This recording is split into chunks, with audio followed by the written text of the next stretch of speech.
Hello bachcho, let's read this question. The question says calculate energy of 1 mole of photons of radiation whose frequency is 5 into 10 raised to the power 14 hertz. बच्चों इस question में पूछा गया है कि 1 मोल अगर photons हैं तो उनकी एनर्जी क्या होगी अगर फ्रीक्वेंसी हमें गिवन है। तो बेसिकली हमें एनर्जी बतानी है 1 मोल ऑफ फोटॉन्स। तो फर्स्ट ऑफ ऑल बात करते हैं इस क्वेश्चन के की कॉन्सेप्ट के बारे में। और इस क्वेश्चन का की कॉन्सेप्ट क्या होगा बच्चों? E is equals to H nu. हम इस फॉर्मूले की हेल्प से क्या करेंगे बच्चों? फोटोन की एनर्जी निकालते हैं। ई इजिकल्स टू एच न्यू फॉर्मूले का हम यूज करेंगे, जहाँ ई क्या होता है बच्चों? Energy. Energy energy of one photon. अगर हम फोटोन के लिए इस फॉर्मूले को लगाना है, ई डिनोट करता है एनर्जी ऑफ वन फोटोन। एक फोटोन की एनर्जी को निकालने के लिए ये फॉर्मूला यूज किया जाता है। एच क्या होता है बच्चों? यहाँ पे एच होता है प्लैंक्स कांस्टेंट और इसकी वैल्यू होती है 6.626 into 10 minus 34 joule second inverse. Minus 34 joule second inverse, ये एच की वैल्यू होती है यहाँ पर। और जो यहाँ पर न्यू होता है ये होती है फ्रीक्वेंसी। क्या होता है बच्चों? न्यू होती है फ्रीक्वेंसी और इसकी यूनिट क्या होती है? या तो हर्ट्ज लेकर चलते हैं या फिर लेकर चलते हैं सेकंड इनवर्स, क्योंकि हर्ट्ज किसके इक्वल होता है? सेकंड इनवर्स के इक्वल होता है, तो इनमें से कोई एक इसकी यूनिट होती है। तो ये फॉर्मूला होता है एनर्जी ऑफ वन फोटोन निकालने के लिए। क्वेश्चन के अकॉर्डिंग बच्चों हमें फ्रीक्वेंसी मिली है 5 इंटू 10 हर्ट्ज। यही मिली है बच्चों। इसको आप सेकंड इनवर्स की फॉर्म में भी लिख सकते हो, 5 इंटू 10 14 सेकंड इनवर्स। अब आपको बच्चों फ्रीक्वेंसी मिली हुई है और आपको बच्चों प्लैंक कांस्टेंट की वैल्यू पता ही होती है, तो आप एनर्जी ऑफ वन फोटोन निकाल लीजिए पहले। अगर हम एनर्जी ऑफ वन फोटोन की बात करें, energy of one photon, energy of one photon, तो इसका फॉर्मूला क्या है? H new. एच की वैल्यू अभी हमने देखी थी 6.626 into 10 minus 34 joule second inverse. और न्यू की वैल्यू कितनी क्वेश्चन में गिवन थी? 5 इंटू 10 14 सेकेंड इनवर्स। अब क्या देखने को मिलेगा बच्चों?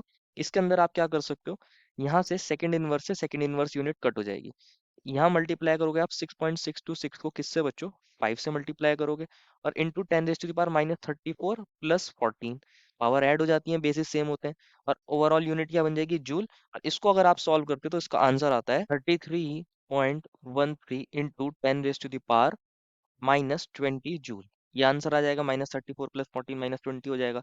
6.626 को 5 से मल्टीप्लाई कराए तो ये आंसर आ गया है। लेकिन ये एनर्जी आई है एक फोटोन की। एक मोल, एक मोल प्रोटॉन्स की एनर्जी पूछी है। एक मोल के लिए उसको हम किससे मल्टीप्लाई कर देंगे? एवोगैड्रो नंबर से। और एवोगैड्रो नंबर को Na से डिनोट करते हैं और इसकी वैल्यू होती है बच्चों 6.022 इंटू 10 मोल इनवर्स। ये एवोगैड्रो नंबर की वैल्यू होती है। इतने वहाँ पे फोटॉन्स होंगे 6.022 इंटू 10 तो energy of one mole of photons अगर निकालनी है, energy of one mole, one mole photons, अगर आपको एक मोल फोटॉन्स की एनर्जी निकालनी है तो एवोगैड्रो नंबर से एनर्जी ऑफ वन फोटोन को मल्टीप्लाई कर दीजिए। एनर्जी ऑफ वन फोटोन को मल्टीप्लाई कर दीजिए एवोगैड्रो नंबर से। तो देखते हैं बच्चों क्या आती है इसकी वैल्यू।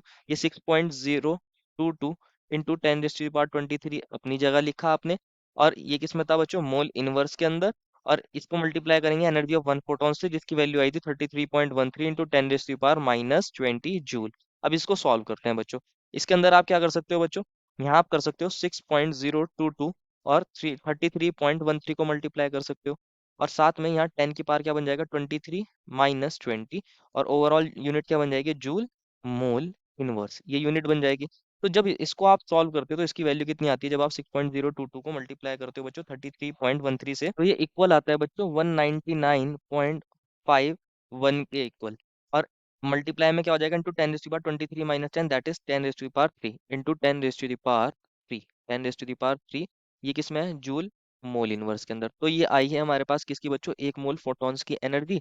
और इसको आप किस में कन्वर्ट कर सकते हो? किलो जूल में कर सकते हो। 199.51 इंटू 10 को जब आप 10 3 से ही डिवाइड करोगे, 10 3 से ही डिवाइड करोगे, तो आंसर आ जाएगा किलो जूल मोल इनवर्स के अंदर।